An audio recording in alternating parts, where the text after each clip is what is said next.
Thank you, Kathleen. It's really wonderful for us to have the film here at Planet in Focus. We're so excited to have been invited to be the opening night film. Planet in Focus was actually one of our very earliest supporters in the film. 2 years ago, we came to the Green Pitch and we pitched our project. It was called Under the City then, and we won. And so it helped us make this film, so that's wonderful. So thank you everyone, to your staff, Kathleen, Rob, Matt, Michelle, Carly, and Organic Garage. It's really a privilege to be here. We're really thrilled to share the film tonight with you in this beautiful theater with all these beautiful people. And I think I'd just like to thank the organizations and the people that made this possible. Radio-Canada is our broadcaster, and they supported our project from the very, very beginning. They believed in it. They were great supporters. The Canada Media Fund, which enabled us to make this film, but also to make the iPhone app, the Lost Rivers iPhone app, which will be in the iTunes store tomorrow. RTV, another broadcaster, the Rogers Documentary Fund. In this time when funding for documentaries is getting scarcer and scarcer, the Rogers Documentary Fund actually increased its support to filmmakers, so that's even more precious and appreciated. Also, Quebec and Canada for their tax credit programs. Couldn't have made the film without all of these people. A lot of people poured their heart and soul into this film, and you'll hear about them in a minute. But I did want to take this moment to thank especially Katarina, because she showed sort of unwavering commitment and enormous talent to making this film. And it's been a huge, huge pleasure to make it together. So I think, without further ado, I'd like to introduce Katarina, the director of Lost Rivers. Wow, this is very humbling and very exciting to be here for the opening night of Planet in Focus, but it's also our world premiere.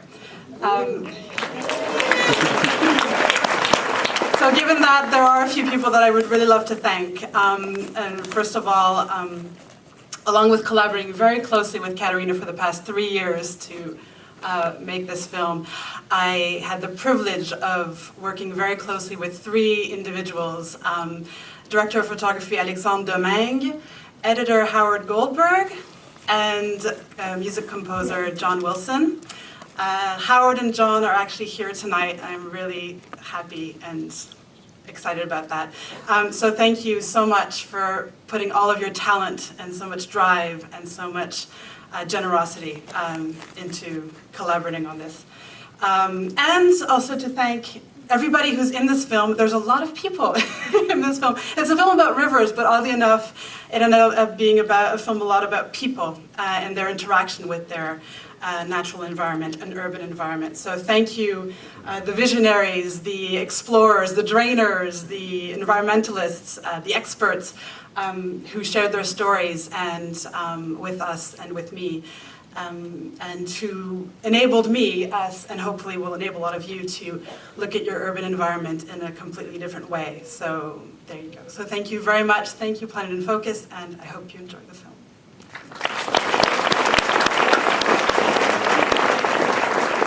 And they will both be here afterwards for the question and answer, so please stick around before you go to the party. Thank you. I would like to, most importantly, invite you both up, because I think this is an extraordinary film. Kathleen Bacle, the director, and Katarina Soukup, the producer.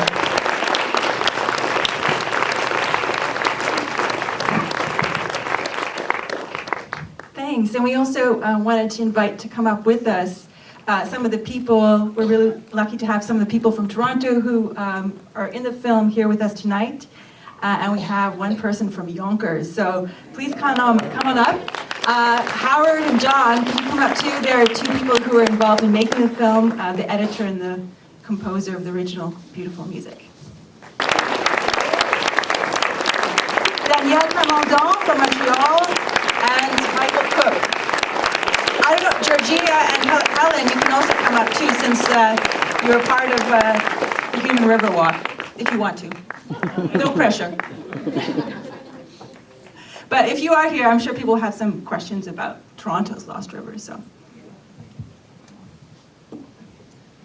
Just have a question, how this film began, because I learned so much watching it and was so fascinated by the whole, urban landscape and what we can do with our cities and the drainers, and it was just a completely fascinating story for me. So I'm just wondering how you both began it, how you came together, what was your inspiration, what came first? It started at a taco party where Kat and I met, and she had discovered Andrew Eamon's website, undermontreal.com, and all of his amazing photography. And she said, this is an amazing guy who's taking photos of Under Montreal.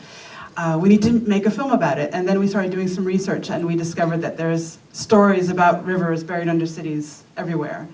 And the research just... And people everywhere who are actually crazy about them too. How did you choose the cities that you went to? I mean, because there are so many cities, the drainers go everywhere, the people are doing this kind of work. So how did you decide what cities you chose?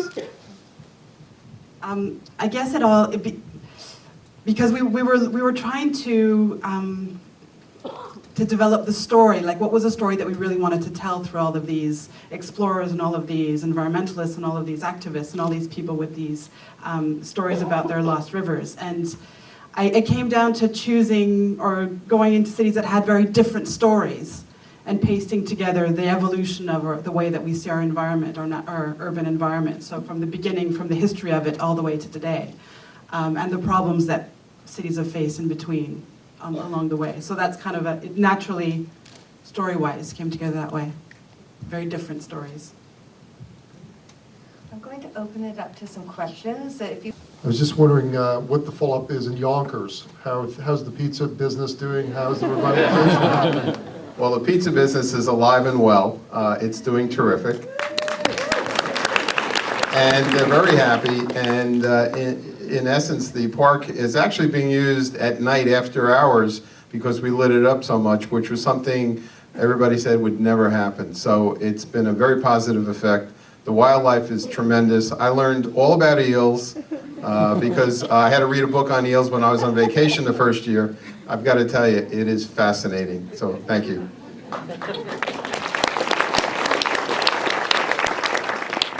And for I have a question for the drainer.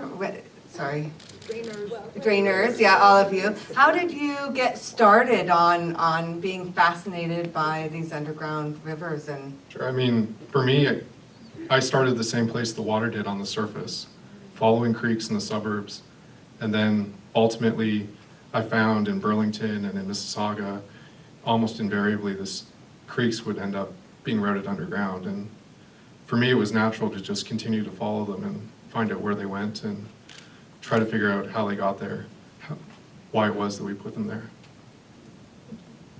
Open it up again.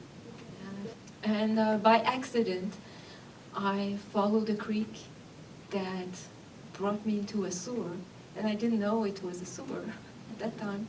So for me, it was just normal, gray water. That's not a problem. And then it started, and as there are not that many brooks in Montreal, so it was sewers. So I brought that guy and forced him, and we forced each other, and then we got hooked, and that's it. And I'm very sad that he's back here. I had to say. Actually, recently moved back to Toronto. Not permanently.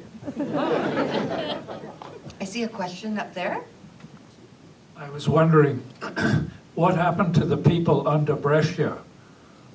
They still haven't found the platform. But they're close to it. They're close to it. We went underground, and Andrea, he just really wanted to find that platform, like, while we were down there. We were there for, 6-8 hours, and we were really cold. Those who weren't digging were really cold, and we're like, Andrea, it's okay. And he's like, no. Anyways, so we never did come.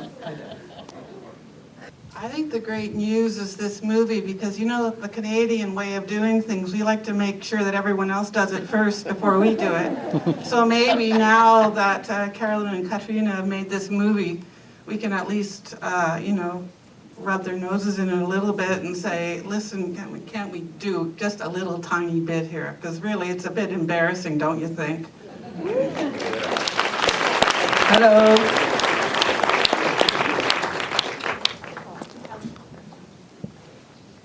Yeah, I guess to be fair to Toronto, we do have the Don Valley Brickworks, the Evergreen Brickworks, and that is a daylighting project. So we have a tiny, weeny little bit of Mud Creek that's sort of kind of above the ground, and it is a very gorgeous site. Helen Mills from Last Week. Hello. Hi. Oh, yes, okay. Yeah. Well, I was very pleased to see the daylighting of the river, and more importantly, I'm very pleased to see the daylighting of the drainers. I would really like to know if for a Canadian first, how about you guys in Toronto or Montreal offering a course on drainers? Well, the only thing we can say is be very humble, be very patient, don't be claustrophobic, and don't be afraid of spiders, and or rats. Rats are funny, and well, you just have to work hard, search a lot, and walk sometimes for long hours in stretching tunnels, and have to come back because there's no exit. So that's the first class that we could. I have a question here. For the composer, could you talk about the process of composing music for this type of film? Thanks, the composer never gets asked anything, so I appreciate it. And neither does the editor here, so we must have planned it, yes. The process was very interesting in general because of the subject matter. I mean, these are not paid actors, and they're very, very unique and wonderful, interesting people with unique stories.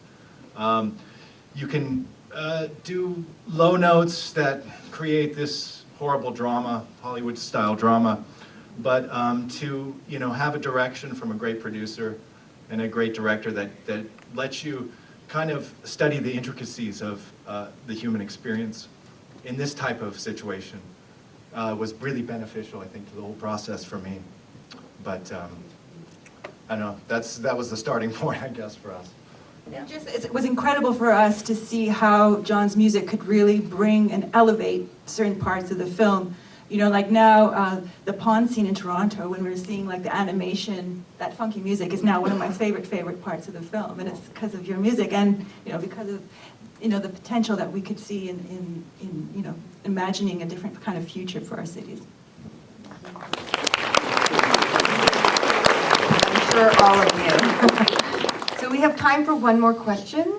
I was just wondering, where did you come up with the name Lost Rivers? Because I understand that it was under the city before, and I just was wondering where you came up with that name. Well, we've always had struggled on the title of the film because it's about rivers that are buried under cities, so it's kind of three elements. So Under the City has two of the elements, Lost Rivers has two of the elements without the city. And I think it came down to the image of the film, and from the get-go we always thought, the poster, what's the poster? And it was always going to be one of Andrew's photographs. And to us that was a city, and to us Lost Rivers with that image that's just what it had to be, basically. It's also, Lost Rivers is also kind of a quick way of talking about them, because that's how, when you go to talk about the Lost Rivers of London or the Lost Rivers of New York, it's sort of also how they're known. They're known as Lost Rivers. And so for us, it was also important that people who are really passionate and interested in this subject would recognize it right away. Well, I want to thank you all very much for being here, and it's so exciting to have you from all over the world. And thank you, and we'll see you for the next 5 days.